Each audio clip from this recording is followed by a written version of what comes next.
Former Trump campaign chairman Paul Manafort's flight records show that he traveled to Moscow at least 18 times while advising the pro-Russian strongman Viktor Yanukovych, who later became Ukraine's president. Yanukovych fled to Russia in 2014, but Manafort continued advising Ukraine's opposition Bloc, a political party that is considered even closer to the Kremlin than Ukraine's Party of Regions. Manafort's spokesman, Maloni, said Manafort's trips to Russia were related to his work on behalf of the Russian oligarch Oleg Deripaska's commercial interests.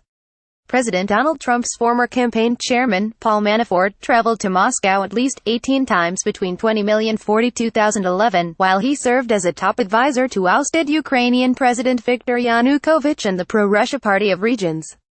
The flight records, which were obtained by McClatchy News from a government source in Kiev, suggest that Manafort's consulting work and business dealings were more closely linked to Russia than he has let on. Manafort visited Ukraine at least 138 times between 2014–2015, according to McClatchy. He traveled to Moscow the most between 2050–2006, but took additional trips there through 2011. Yanukovych was ousted in 2014 amid widespread protests over his last-minute decision to reject a deal that would have fostered stronger ties between Ukraine and the European Union, and instead pursued closer ties with Moscow. Yanukovych fled to Russia when the protests escalated, but Manafort continued advising Ukraine's opposition Bloc, a political party that is considered even more pro-Russia than the Party of Regions. Manafort's business dealings with Russian and Ukrainian oligarchs have come under intense scrutiny by special counsel Robert Mueller as part of his investigation into potential collusion between the Trump campaign and Russia during the 2016 election. Manafort's trips to Russia are not the only ones that may be of interest to Mueller.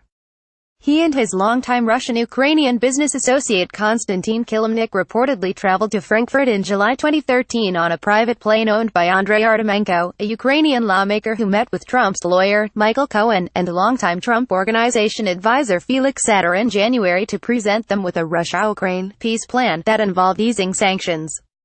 A federal grand jury indicted Manafort and his longtime business associate, Rick Gates, in October on 12 counts, including money laundering, tax fraud, and failing to register as foreign agents.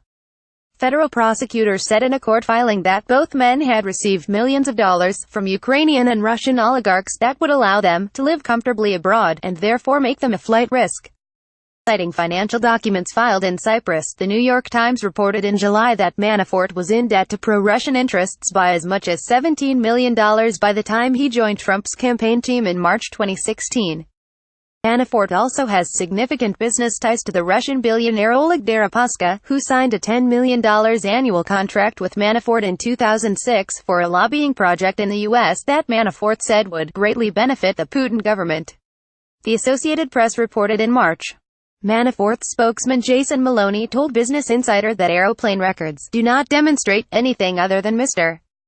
Manafort was in Moscow for his well-known commercial work with Oleg Deripaska or was connecting through Moscow on his way to and from the U.S. In July 2016, Manafort offered private briefings about the campaign to Deripaska in the hopes of resolving years-long business dispute stemming from a failed business deal the two pursued in 2008 involving a Ukrainian TV company called Black Sea Cable.